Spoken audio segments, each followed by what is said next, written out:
Boa noite a todos. Com muita Boa noite. alegria, muita gratidão. Damos início a mais um estudo de quinta-feira, toda quinta-feira às 19h30, nosso estudo do livro Pão Nosso. E hoje vamos dar continuidade ao nosso estudo. A nossa irmã Ana Cláudia vai nos guiar pelo estudo da noite de hoje, do capítulo 13, Estações Necessárias. Mas É, antes, convido a Ana a fazer a nossa prece de abertura. Vamos fechar nossos olhos, nos concentrar e agradecer a Deus por esse momento, por essa noite, por essa noite de estudo, nós possamos, Senhor, sair um pouco mais com aprendizado, um pouco mais compreensivo. Nós possamos, Senhor, ter uma boa noite de estudo. Nosso querido Emmanuel possa estar nos guiando, os amigos espirituais possa estar nos conduzindo nesse estudo. Eu agradeço, Pai. Que assim seja, graças a Deus. Graças a Deus. Então, vamos compartilhar.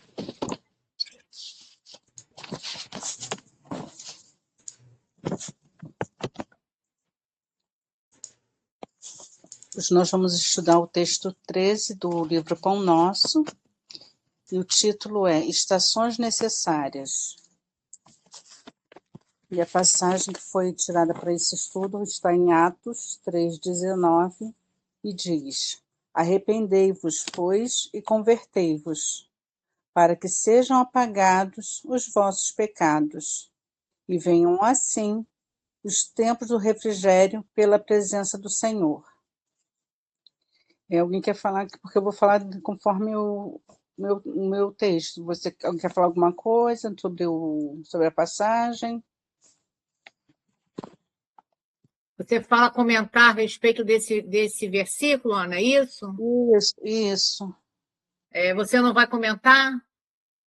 Não, vou comentar com ele no decorrer do texto. Tá. Então, eu só vou falar rapidinho, então, a respeito dessa passagem, que eu fui ver que contexto era esse, né, para que Pedro pudesse falar isso, e foi narrado lá em Atos. Né? Atos foi escrito por Lucas, que a gente sabe, mas essa passagem aí que fala é Pedro. E lá no Novo Testamento, tem o título O Discurso de Pedro. Aí diz assim, né, que esse discurso foi logo após a cura do coxo, né? Então, o coxo ele vivia lá na porta do templo, né? E quando Pedro passou, ele fala para Pedro, roga a Pedro que o curasse. E nesse momento, Pedro diz, né, que ele não tinha muito que dar, né, porque ele ficava ali pedindo, na realidade, esmola. Né? Então, Pedro disse para ele, né, não tenho esmolas para te dar, mas o que eu tenho eu te dou, levanta, né, e anda e tal. Então, quando ele falou isso, o coxo se levantou e andou. Então, nesse momento, todo o pessoal que estava ali, né, o povo todo, ficou todo mundo maravilhado com aquela cura do coxo. Né? Aí, o que Pedro diz para todos aqueles que estavam ali maravilhados com essa cura? Ele diz, né, que o Deus glorificou o seu Filho Jesus, que vocês todos que estão aqui entregastes e negaste perante Pilatos. Então, ele diz, vós, porém, negaste o santo e o justo. Né? Agora, pela fé dele, né, pela fé desse homem, pela fé em nome de Jesus, ele se fortaleceu e a saúde se restabeleceu. Então, ele disse para eles, irmãos, sei que fizeste isso por ignorância. Né? Ele fez o comentário, mas não estava na crítica. Sei que fizeste isso por ignorância, mas arrependei-vos. Aí ele fala isso, arrependei-vos e convertei-vos. Né? Então, assim, isso tudo foi em cima dessa passagem desse homem que vivia no templo pedindo esmola. Né? E quando Pedro passou, existiu todo esse contexto aí dessa cura.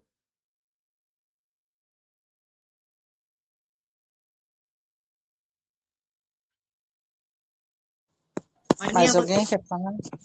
Não, eu só queria fazer um comentário geral, não é assim especificamente só o que a Julinha falou, geral. Tanto o Caminho, Verdade e Vida, como o Pão Nosso, são livros que cada capítulo é uma coisa para a gente pensar, para a gente melhorar. Eu acho sensacional isso, entendeu? Porque fica um dinamismo. Eu sinto um dinamismo muito grande nesses estudos, entendeu? E cada capítulo dos 2 livros é uma chamada no bom sentido, né? Arrasar com a gente, não é isso que eu estou falando, não. Também não é arrasar que vai fazer a gente melhorar, também não é por aí. Né? A consciência, sim. E eu acho maravilhoso por isso esse estudo, entendeu? Porque tem sempre alguma coisa nova para acrescentar a gente, e alguma coisa que a gente esquece de fazer. É uma impressão minha, é como eu estou vivendo, entendeu? Em geral, esses estudos que a gente faz, em geral, estou falando não desse capítulo, estou falando em geral. Queria colocar isso para vocês. Acho muito importante, para a gente não ficar com uma crença, né, uma religião, vamos por assim dizer, estacionada. Estacionada é sempre alguma coisa que eu tenho que melhorar, é alguma coisa para frente, entendeu? Senão você cai no vazio. Eu sou ótima, o céu me espera, sim que espera. Eu não sei, né? Espera como, né? Verdade. Não vou dizer que eu vou para o inferno, mas o céu, será? Né? Então, você tem que estar sempre questionando isso. E eles são assim, esses livros.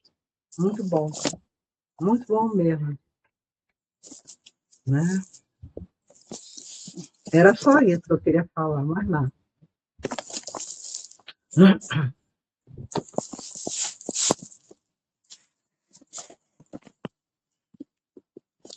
Então, vamos para o nosso texto. Vamos sim. Vai dividir, Vitor?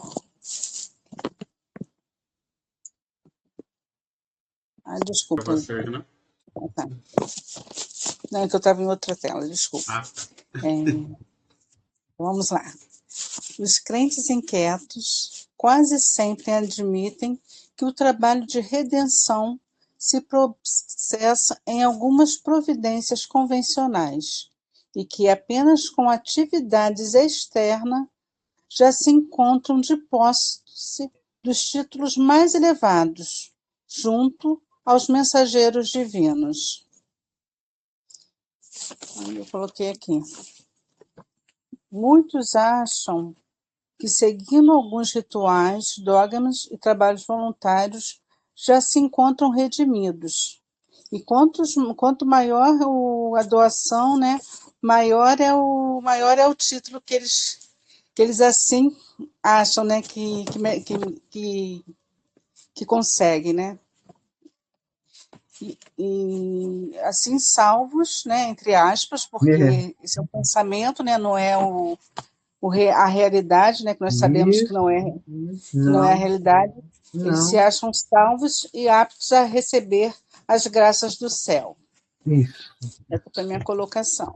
Alguém quer falar?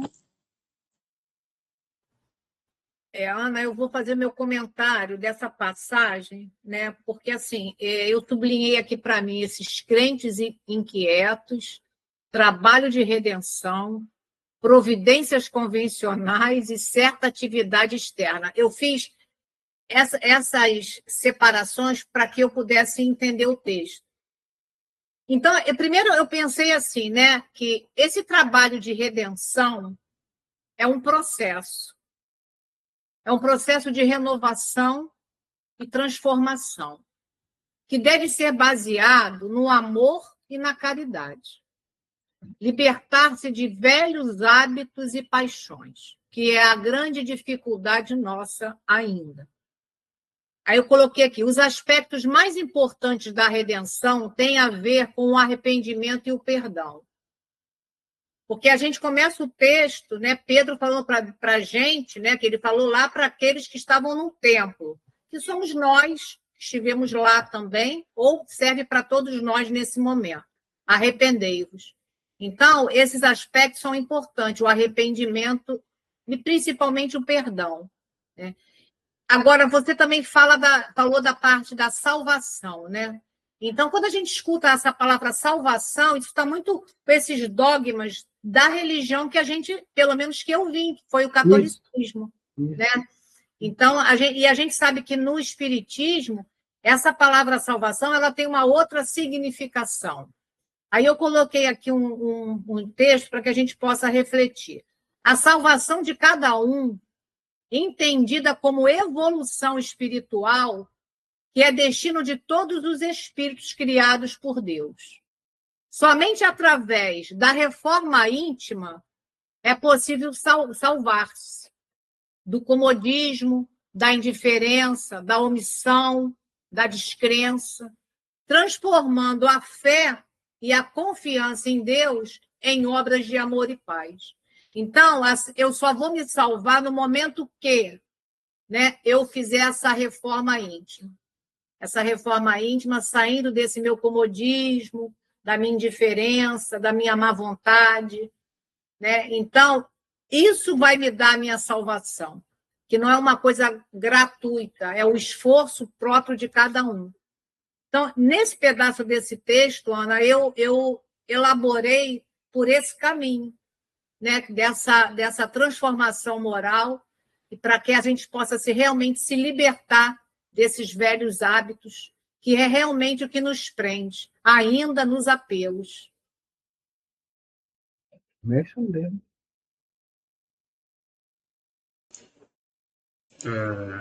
Bem, esse parágrafo eu me lembrei muito do Helder, né? Quem já teve a oportunidade de ouvir os áudios que o Helder bota lá no grupo, eu lembrei muito dele, que é aquela questão, você acha que tá só porque dá comida para pobre, só porque Tá salvo, tá já salvo. está salvo, você é santo.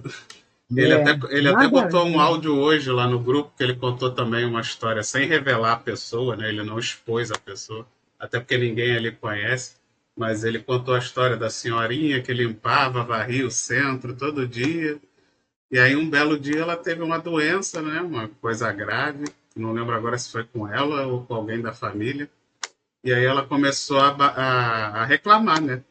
Ah, esse é o meu salário, né? Tipo assim, Deus não é justo, olha o que eu estou recebendo, né? Então você vê, ela achava que só porque ela passou a vida toda varrendo o centro e sendo boazinha e tratando as pessoas bem na recepção, ela não ia sofrer nenhuma dor, nenhuma dificuldade. A gente ainda barganha com Deus, né? A gente acha que a gente está aqui, se eu for bonzinho, se eu fizer isso, se eu fizer aquilo, se eu doar para os pobres, se eu der comida, se eu for no hospital, não vai acontecer nada comigo. Não, não é bem assim. A gente sabe, sim, que a espiritualidade está aí para nos ajudar, para nos amparar, até mesmo para nos proteger.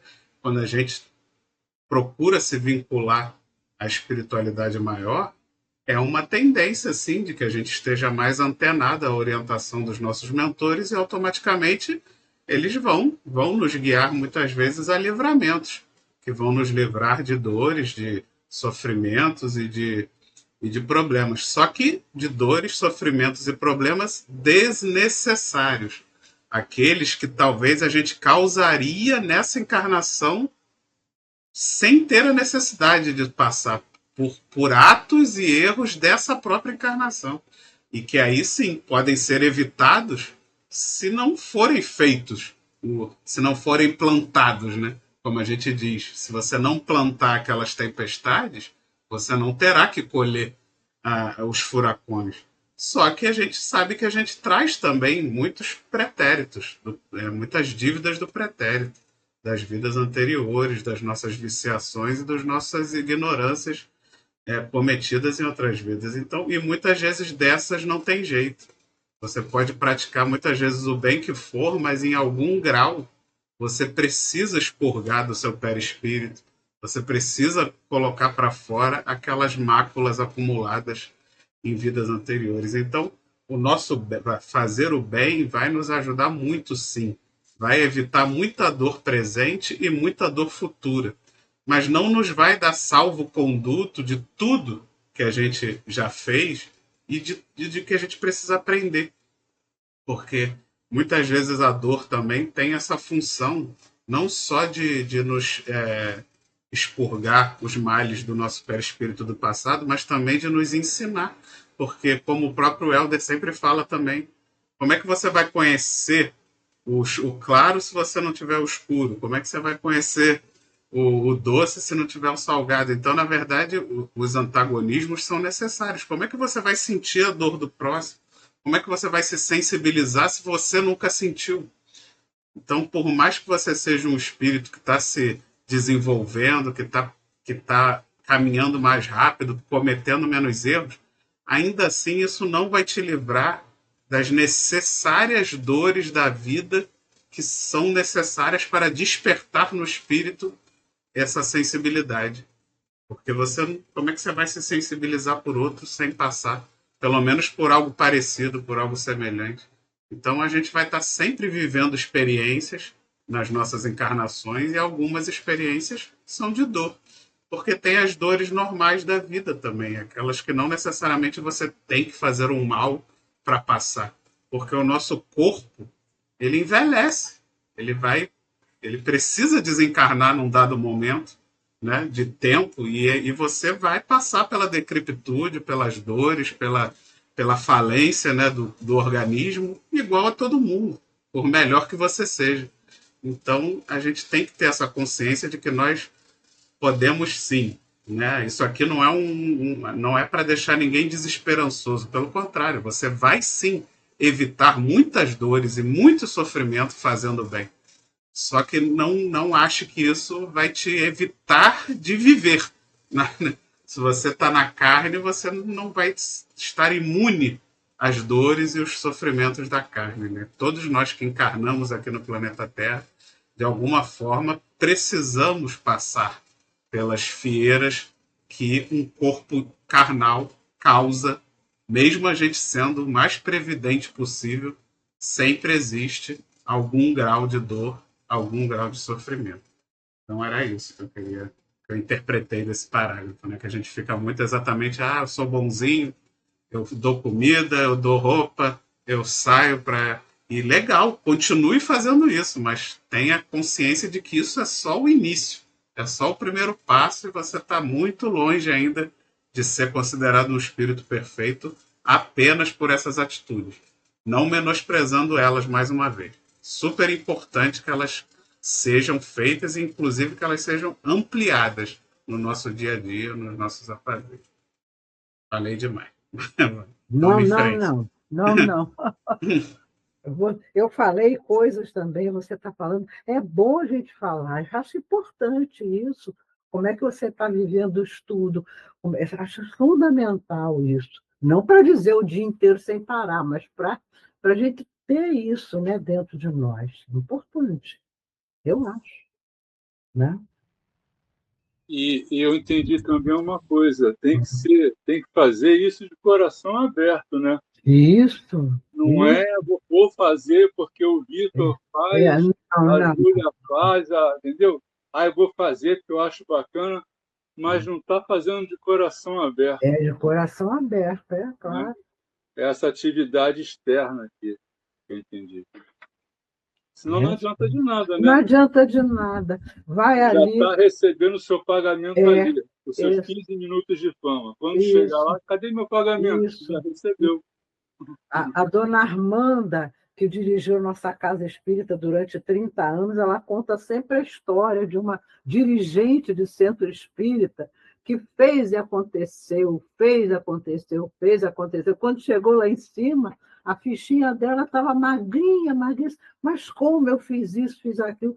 Mas você não fez de coração, então você fez exteriormente, Quer dizer, o outro se beneficiou lá da comidinha que ela preparava, tudo bem, mas e ela, né? Mas vale a pena No livro conhecer. aconteceu na casa espírita, né? É a mesma coisa. Você tem mérito, com certeza ela deve ter ganho muito mérito, muita assim, admiração de espíritos bons. Mas a iluminação da alma realmente ficou apagadinha.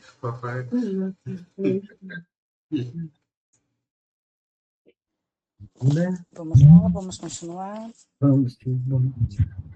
A maioria dos católicos romanos pretende a isenção das dificuldades com as cerimônias exteriores. Muitos protestantes acreditam na plena identificação com o céu tão só pela nucleação de alguns hinos, enquanto enorme percentagem de espiritistas se crê na intimidade de supremas revelações apenas pelo fato de haver frequentado algumas sessões. Eu coloquei aqui. Religiosos de várias crenças pensam que o trabalho de mudança, de redenção, de melhoria espiritual se realiza por atos religiosos, por rituais, louvores, pressupõe que métodos cultuais visam religar o homem a Deus, deixando-os isentos de qualquer dificuldade. Como espíritas, sabemos que não é o caso, que não estamos aqui a passeio, que tudo o que acontece é para o nosso desenvolvimento moral e espiritual. Somos eternos aprendizes. E é isso. É a minha colocação. Querem falar? Sim, vamos falar um pouquinho aqui, né? Isso, quando eu li esse parágrafo do Emmanuel, né, eu sublinhei algumas coisas, mas eu pensei muito naquela venda das indulgências, né, na época da Idade Média. Então, isso era uma espécie, né, de carta de garantia, né, que, né, na realidade, essa carta permitiu o perdão dos pecados. Então, quer dizer, todo o perdão praticado pelos cristãos era dado, né, através dessas indulgências, desses dinheiros que eram dados à igreja, você ganhava, né, uma carta garantindo que você estava perdoado. Quer dizer, se a gente for pensar pela vida física, né, a gente pensa assim, puxa vida, isso era bom pra caramba, né? Porque você podia fazer bastante enganos, né? Que depois ia lá na igreja, né? Dava lá uma quantia. E se eu desse uma quantia boa, né? Cara, eu recebi uma carta bonita, certo? Com certos passos, vamos dizer, para ganhar lá no céu, né? Só que isso... E ainda um pedacinho do céu, né, Júlia?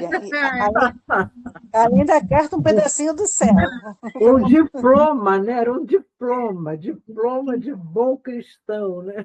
Então, assim, a gente hoje, né, a gente está aqui rindo e tudo, mas não assim, fazendo deboche, né? Não. A gente entendendo que essa realidade, ela não é a realidade que existe, né, no plano espiritual, né? Claro. Essa é uma realidade ainda de alguns que a entendem por aí. Mas também um dia a mente vai clarear, vai ter a condição do entendimento, né? Então, eu coloquei aqui que as práticas exteriores nos cultos congelaram a fé. Isso. Impedindo o raciocínio e a discussão mais ampla em torno das necessidades humanas, dando espaço à expansão do materialismo. Porque, assim, tem coisas que não se sustentam por muito tempo. Um Deus punitivo, uns que nascem aleijados, porque Deus castigou o pai e a mãe. Então, são coisas que essas práticas que a gente vai entendendo, elas vão fazendo com que você fique desacreditado. Então, você congela a tua fé.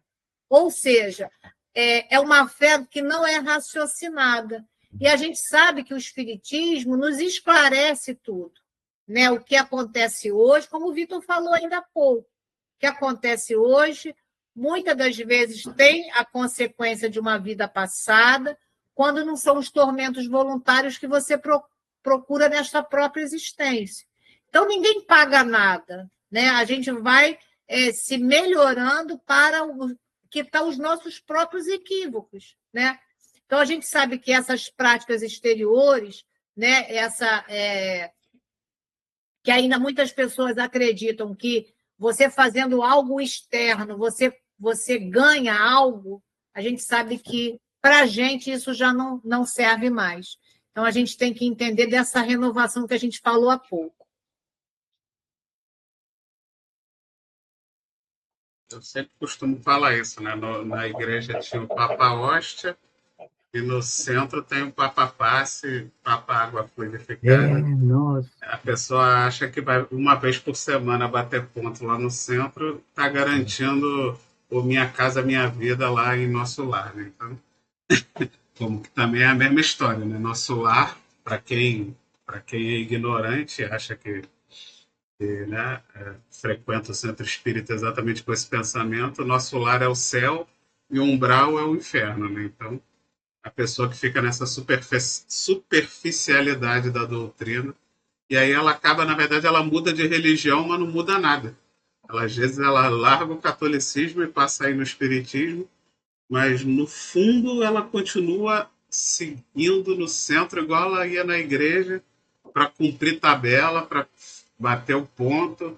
Ela, de repente, só passou para o espiritismo porque achou o espiritismo mais legal ali, porque tem conselho, porque tem, sei lá, tem atendimento fraterno, e ela achou mais legal, mas no fundo ela não está se aprofundando na doutrina, ela não está realmente entendendo, procurando entender os mecanismos do universo, os mecanismos da evolução, para que a transformação aconteça de verdade, né? Para que a gente exatamente saia desse exterior, saia desse compromisso, assim, achando que tem que bater ponto e tá salvo, tá resolvido, para partir cada vez mais para a ação, né? de transformação do nosso ser, transformação da sociedade, porque só assim o mundo vai se tornar um mundo regenerado. Enquanto a gente achar que a vida é uma só e que basta a gente viver essa vida ali cumprindo com certas tarefas sociais, né, batendo o nosso ponto, cumprindo ali direitinho, está resolvido, estava salvo, as coisas não vão mudar, vão continuar na mesma. Hein, Ana? Eu queria fazer um outro comentário em cima dessas práticas, porque lá no Livro dos Espíritos, na questão 553, Kardec fez uma pergunta que qual pode ser o efeito das fórmulas e práticas com o auxílio das quais certas pessoas pretendem dispor da vontade dos espíritos. Então, assim, será que tem alguma prática, alguma coisa que eu posso ter através dos espíritos, me favorecer através disso, de alguma prática? A resposta dos espíritos diz que esse efeito é o de torná-las ridículas. Os espíritos dizem isso. E no finalzinho ele diz assim: nenhum talismã, nenhum sinal cabalístico tem qualquer ação sobre os espíritos, pois estes só são atraídos pelo pensamento e não pelas coisas materiais. Então, os espíritos são atraídos através do nosso pensamento, do nosso sentimento, do que vai no íntimo, como o João ainda há pouco falou. O que você faz de verdade na tarefa que te cabe? Qual é o que te move nessa ação? Então, isso você não vai impressionar os espíritos, porque eu sou boazinha, vou lá fazer a sopa, que eu vou distribuir isso ou aquilo.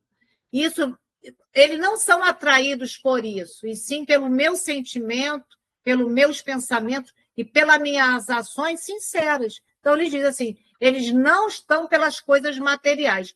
Então, não adianta eu dar dinheiro achando que eu ganho um pedaço, que eu faça isso em benefício daquilo. Não é assim que funciona. E no Livro dos Espíritos, os Espíritos trazem isso para a gente, né? Bem explicadinho ali, para a gente não ter erro.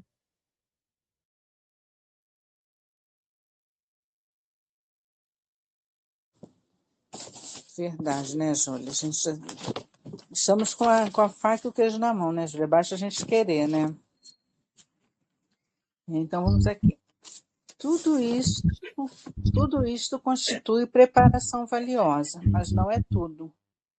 Há um esforço iluminativo para o interior, sem o qual homem algum penetrará o santuário da verdade divina. Eu coloquei aqui.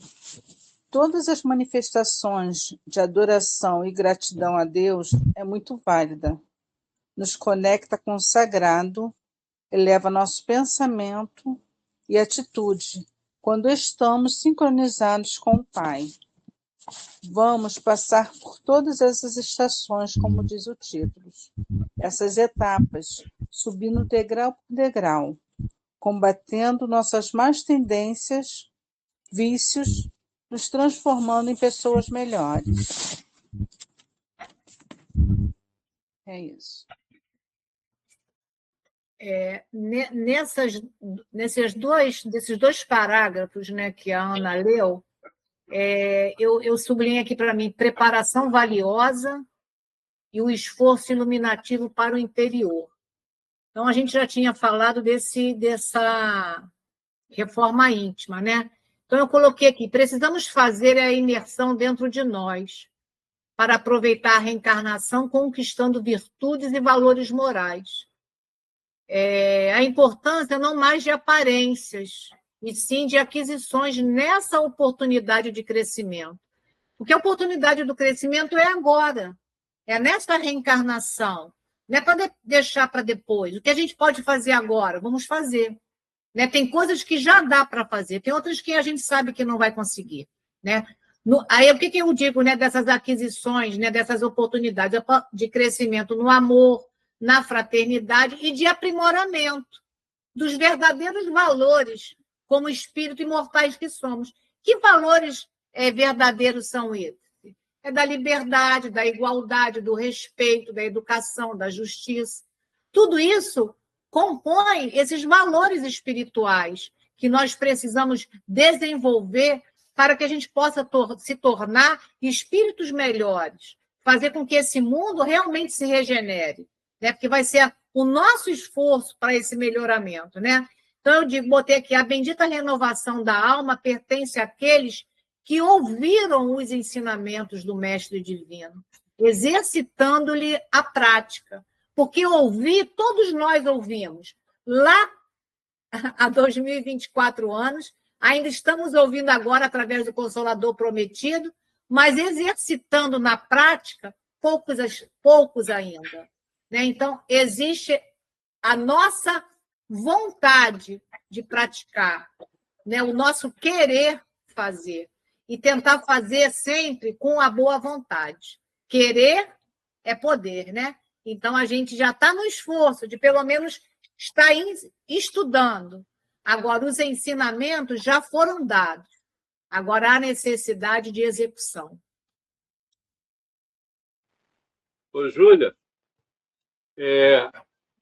eu me coloco nesse meio também. O difícil é procurar fazer, né? A gente aprende, aí vem para cá, você vai reencarnar porque você agora vai para o seu estágio, vai botar em prática tudo que aprendeu aqui. Aí chega aqui e você fica querendo colar no estágio, né? Para ver se passa de ano, mas não dá certo.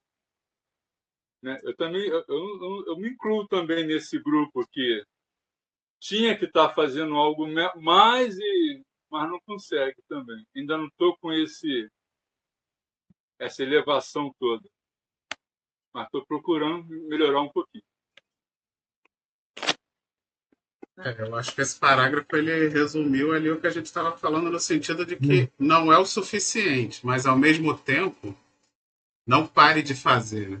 Porque se você ainda faz, mas faz meio que de má vontade, assim, que droga, não estou afim de dar comida para pobre, eu quero ficar em casa vendo Big Brother, mas vai, mesmo que você ainda não goste, mesmo que você ainda esteja mais querendo ficar na preguiça, querendo ficar se entretendo em vez de trabalhar, mas força a barra e vai, porque, tipo, Mas vai com essa consciência. Não é suficiente. Isso. Não é por causa disso que você vai para o céu e vai virar santo. Mas é o primeiro passo.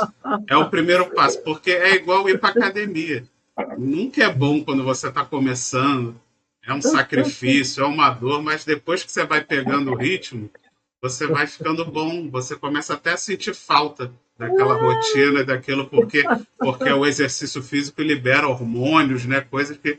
E aí, com o tempo, você vai se sentindo mal até o dia que você não pode fazer academia, você fica triste, você fica mal. E a caridade é assim também.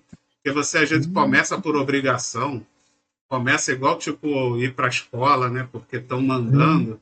Só que, com o tempo, aquilo vai sensibilizando o seu coração, as experiências, né, de vida que você vai passando com o trabalho da caridade, aquilo vai te transformando. E aí, com o tempo, você vai vendo o quanto aquilo fica importante na sua vida. E aí, quem sabe, você começa a dar o segundo passo de realmente fazer por amor. Então, insista.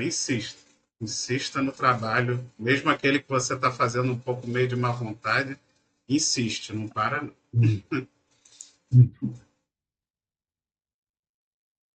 Que no meu entender, é muito importante não desistir. É fundamental. Né? Tem uma frase no livro Justiça Divina, no capítulo 34, que eu tirei aqui, que eu achei bem interessante, e cabe exatamente no que o Vitor acabou de falar, né? Diz assim para a gente: o dever, no entanto, é impositivo da educação, que nos obriga a parecer o que ainda não somos, para sermos em liberdade aquilo que realmente devemos ser. Então, o dever nos obriga, né, o impositivo de educação, que nos obriga a parecer o que não somos ainda. Não. Mas dá liberdade para que a gente conquiste isso, para que do que realmente a gente deve ser. Então, é o que o Vitor falou, é o esforço, é o dever de estar ali batalhando para que a gente possa melhorar. A gente pode até parecer, nossa, mas ela é tão boazinha, ela sabe tanto. Não, está só parecendo, que no íntimo ainda a gente está aí no esforço para tentar ser realmente esse homem de bem. Isso mesmo. É importante aceitar com sinceridade a nossa limitação. Agora, não ficar nela, isso é outra coisa. É não desistir. Vamos embora, né? É isso. Vamos lá? Vou continuar. A palavra de Pedro, a massa popular, contém a síntese do vasto programa de transformação essencial a que toda criatura se submeterá para a felicidade da união com Cristo. Há estações indispensáveis para a realização, porquanto ninguém atingirá de vez a eterna claridade da culminância. Aí eu coloquei aqui. As estações aqui citadas, arrepender e converter. Eu tirei o significado segundo a Bíblia, que arrepender significa uma mudança de coração e mente que nos aproxima de Deus. Nos afastamos dos erros e, motivado pelo seu amor,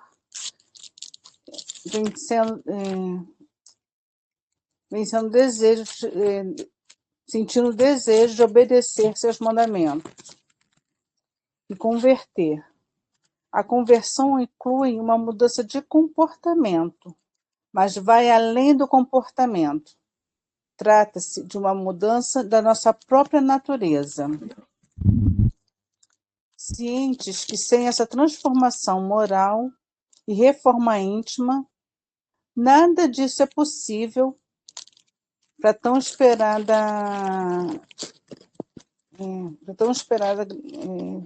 para ver tão esperada luz, né? É isso. Ana, nesse parágrafo, né, quando fala da palavra de Pedro, né? Então, assim, todo aquele resuminho que eu coloquei, né, logo no início, a gente entende, né, essa massa popular, né, que eram aquele povo naquele momento ignorante, né, até por ter feito tudo aquilo com Jesus, né, aquele povo que era nós, né. A gente fala aquele outro lá como se a gente fosse os santos, né? Mas a gente, quando fala assim, a gente sabe que a gente tem comprometimento também, né? Então, eu coloquei que é a importância dessas estações, que são estações indispensáveis para essa transformação. Eu coloquei que a importância é necessária a paciência e a perseverança. Porque, na realidade, se a gente observar, somos a maior parte impacientes e desistimos rápido do que a coisa que não se solidifica rápido. Então, para que a gente possa, né, ter essa transformação de essência, a necessidade dessa paciência e dessa perseverança. Quando a gente fala paciência, é paciência conosco mesmo, não é para com o outro, porque a gente tem os nossos limites e a gente tem necessidade de que os outros nos respeitem, mas a gente precisa se respeitar.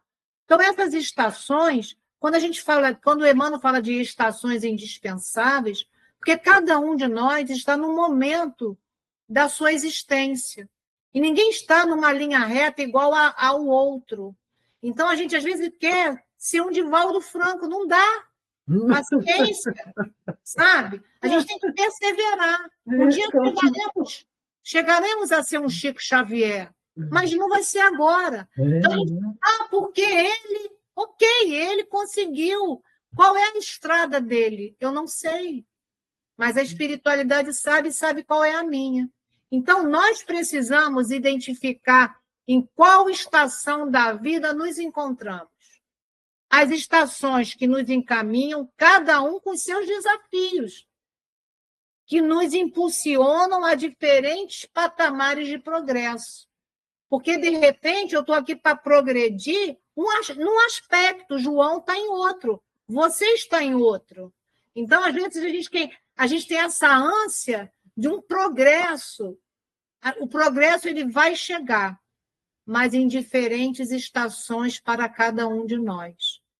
E lá no livro que a gente estudou, que é o Caminho, Verdade e Vida, tem um capítulo que o Emmanuel diz para a gente assim, uma frase somente: vale-te, pois, dos luzeiros do caminho, aplica o pavio da boa vontade ao óleo do serviço e da humildade, e acende o teu archote para a jornada. Então, eu preciso estar aqui com a luz de um Chico Xavier, de um Emmanuel, de uma Dona Ivone do Amaral Pereira. Ok, eles vão me iluminar o meu caminho para o quê? Eu descortinar a minha ignorância. Agora, eu preciso acender a minha tocha. Eu preciso da luz deles, mas eu preciso acender a minha. E isso quem vai fazer sou eu, com paciência e com perseverança. É isso, gente. É importante não desistir. Mesmo que eu piso torto, mas eu piso, vamos embora. Né? É isso aí. E é isso aí que tu falou mesmo, Júlia. Humildade, né? Para começar, a pessoa tem que ser humilde, porque ninguém sabe tudo, ninguém é aquele bam. E isso acontece muito, né? Não só no espiritismo, nem em qualquer segmento religioso, mas no espiritismo também acontece. Aquele que acha que sabe tudo. Eu estou há 300 anos no espiritismo, eu tenho 5 encarnações no espiritismo, eu já estudei não sei quantas vezes, então eu sei tudo. Né? E sabe, de repente sabe, é igual aquele professor que sabe a matéria, mas não sabe ensinar. Né? Sabe para ele, mas não pratica e não sabe ensinar, não dá o exemplo. Né? Isso aí. A verdadeira caridade no Espiritismo, o Emmanuel diz que é a divulgação da doutrina, também uma caridade. Então, a gente precisa não só saber, né? A gente precisa divulgar. E divulgar realmente com humildade, porque a gente não sabe tudo. A gente está só no esforço, né? O que eu falei, a gente tem que ter paciência com a gente mesmo. Claro, claro. E tem que dar o exemplo, né? Porque Jesus veio e ensinou através de quê? De exemplo. Então, é o caminho que a gente tem que seguir. A gente não quer seguir os passos do mestre, tem que dar o exemplo. Somos eternos aprendizes, né? Nós somos alunos e alunas. Esse parágrafo me lembrou que a gente fala muito na doutrina, né? Que a natureza não dá salto. Então, essa frase, essa passagem de Pedro deixa isso bem claro, de que existem etapas, existem. Por isso que a gente falou aqui anteriormente da insistência no trabalho, mesmo que de má vontade, porque são etapas que a gente precisa vencer, que a gente precisa fazer, né? É preciso primeiro se arrepender para depois fazer o certo, né? É preciso estar consciente do erro para poder consertar. Enquanto a gente nem acha que está errado, a gente não vai consertar. Então a gente precisa primeiro, pelo menos, estar consciente, errando, porque às vezes a gente pensa assim, né? É muito comum a gente ouvir assim, mas o erro consciente é muito mais grave, porque, né, você está fazendo sabendo que está errado e mesmo assim está fazendo. Sim, é mais grave. É mais grave, mas ele é melhor. Porque se você já está consciente que está errado, é o primeiro passo para em algum momento parar de errar. Porque aquele que de repente está errando inconsciente, é menos grave. É menos grave, porém ele vai ficar eternamente sofrendo enquanto ele não tomar consciência de que está errado.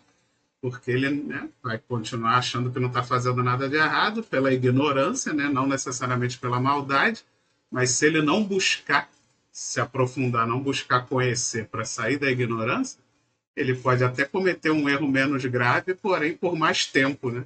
E aí, às vezes, qual é o pior erro, né? Se um erro ali que é menos grave, mas dura mais tempo, então tudo é relativo. Você vê que realmente eu entendo que o erro consciente, mesmo aquele que a gente ainda não consegue vencer, ele é melhor. E se ele te faz sofrer mais, isso é bom, porque o sofrimento maior é para te despertar mais rápido.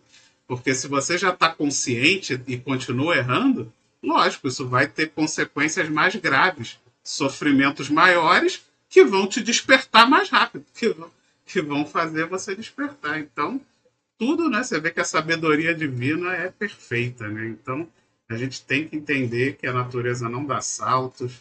O Cristo criou o nosso planeta. A ciência já diz aí mais ou menos, o que os cientistas já conseguiram, de que a Terra tem, sei lá, 8 bilhões de anos. E a humanidade na Terra, eu acho que não tem nem 100 milhões, sei lá. Então, tipo assim, se a gente for olhar a humanidade para desde que o planeta começou a ser criado, nós somos, né, considerando que o exemplo que o rapaz deu no vídeo que eu vi, ele falou da jarda, né? Um rei, sei lá da onde, criou a jarda. Não sei se vocês já ouviram falar. É uma unidade de medida. Uma jarda, 2 jardas. A jarda era a distância do pescoço do rei até a ponta do dedo. Então, considerando a criação do planeta como uma jarda, nós somos a sujeira da unha do rei. Então, então você vê que nada dá salto, né? Você vê que tudo a natureza se encadeia no tempo necessário até chegar ao propício para a humanidade vir em 8 bilhões de anos. Então, e a gente não tem paciência de esperar, às vezes, alguns dias, algumas horas, às vezes, de sofrimento, de agonia para resolver os nossos problemas. Então, a gente tem que aprender, é isso. E se conscientizando cada vez mais. Vamos lá. Antes de tudo, é imprescindível que o culpado se arrependa, conhecendo a extensão e o volume das próprias faltas, e que se converta, a fim de alcançar a época de refrigério pela presença do Senhor nele próprio. Aí chegado, habitar-se-á para a construção do reino divino em si mesmo.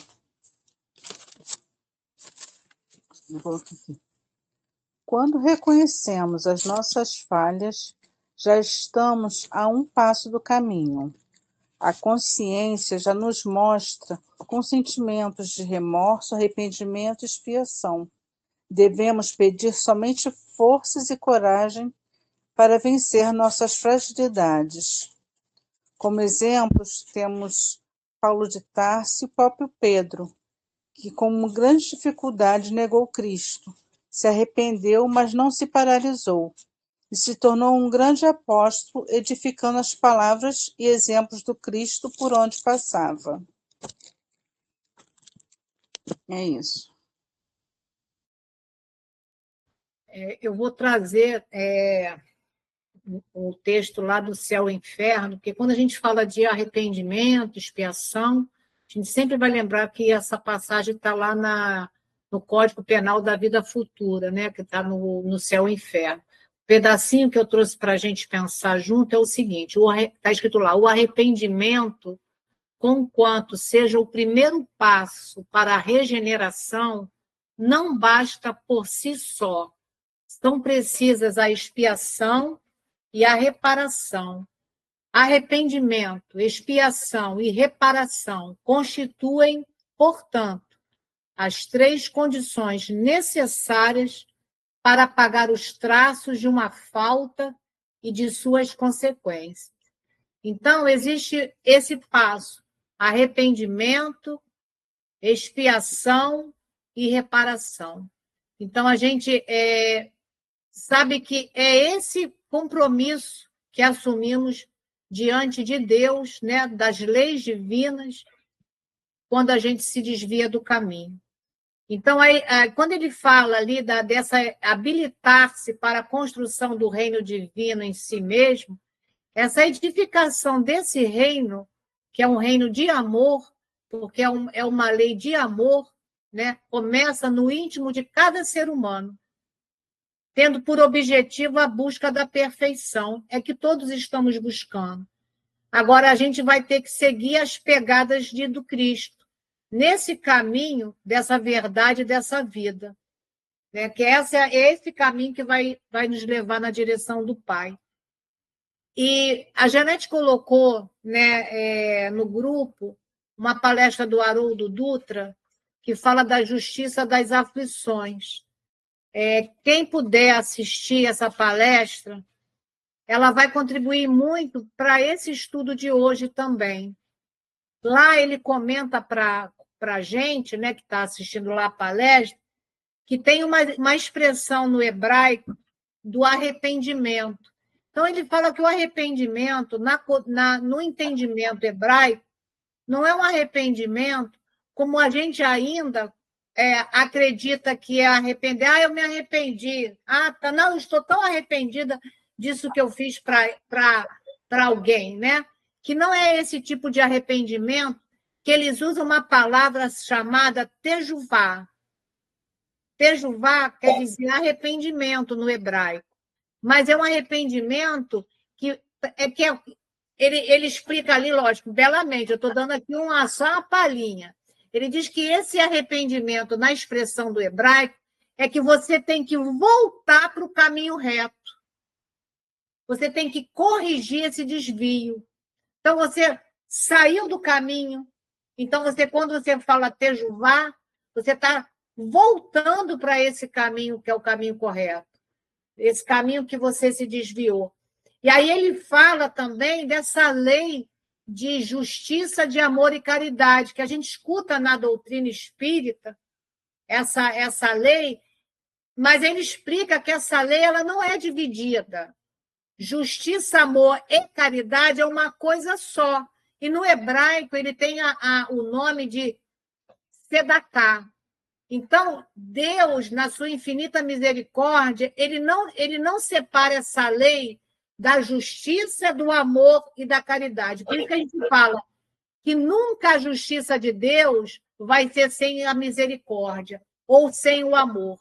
Então, essa lei de Deus é uma lei que reúne justiça, amor, caridade, para que esse arrependimento, essa reparação e essa expiação não seja só de sofrimento, né? Porque ela vai estar diluída para que a gente possa voltar e fazer certo, que a gente possa se arrepender, voltar para o caminho com a consciência realmente desse arrependimento. É isso que eu queria dizer para vocês. Quando eu falo aqui sobre o exemplo, né, de Pedro, e eu coloco aqui também que nós estamos longe disso, né? Nós ainda estamos muito longe desse caminho. Mas a fé nos faz crer que nós também conseguiremos ser melhores para toda a humanidade, que ainda vamos olhar para o próximo com os olhos de amor e simpatia. Vamos ter plena certeza que o Cristo habita em nós.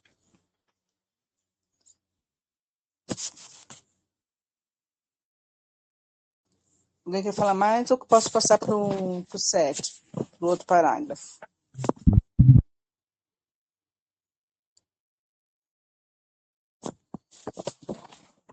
Último parágrafo, então. Se realmente já compreendes a missão do Evangelho, identificarás a estação em que te encontras e estarás informado quanto aos serviços que deves levar a efeito para demandar a seguinte. Eu coloquei aqui. Este parágrafo resume tudo. Quando realmente compreender as leis divinas e praticá-las sem exceção, aí estaremos prontos para uma nova jornada. É isso. Obrigada. Eu coloquei aqui, Ana, que essa missão do Evangelho, né? Se a gente compreende a missão do Evangelho. O Espiritismo é a chave de luz para os ensinamentos do Cristo. Então, hoje a gente tem uma grande oportunidade nessa reencarnação de estarmos estudando o Evangelho de Jesus à luz da doutrina espírita. Então, isso, às vezes, a gente não avalia essa grande dádiva, sabe, que a gente tem, porque a gente vive num país que a gente tem condições de estudar sem nenhum tipo de conflito. Então, a gente tem acesso a qualquer escritura, a qualquer documento, a qualquer livro, para que a gente possa ter essa luz que vai iluminar nosso caminho. Então, ensina-nos esses ensinamentos do Cristo, essa missão do Evangelho, ensina-nos a sintonizar a vontade de Deus para nossas vidas, porque a vontade de Deus é que nós nos tornemos espíritos melhores, né? Estejamos aqui como irmãos. A gente ainda não vê o outro como irmão, né? Principalmente aquele que ainda está no caminho equivocado. A gente está muito longe desses ensinamentos do Cristo, porque ele não apontou, né? Somente ele amou. Como eu falei anteriormente, a gente não está ainda no patamar nem de um Chico, quanto mais de Jesus. Mas a gente já está com essa luz do Espiritismo para desvendar tudo isso para nós, para que a gente possa realmente se comprometer. Então, liberta a nossa consciência, porque ela nos esclarece, ela nos transforma e ela nos redime. Que a hora que eu entendo que o arrependimento não é só eu me arrepender, que eu tenho que espiar e reparar, eu sei que muitas das vezes, às vezes eu vou conseguir até frear um pouco mais. Né? A gente sabe que temos que ter paciência conosco, mas muitas vezes a gente tem os impulsos que já podíamos frear. Eu digo até por mim. Então, esse é o esforço de cada um, né? E lá no livro Os Mensageiros, que para mim é um livro muito importante, porque ele fala de nós espíritas, tem uma frase para fechar aqui meu estudo. Quando crescemos para o Senhor, seus ensinos crescem igualmente aos nossos olhos. Então, há necessidade de ter olhos de ver e ouvidos de ouvir. Eu agradeço também a oportunidade.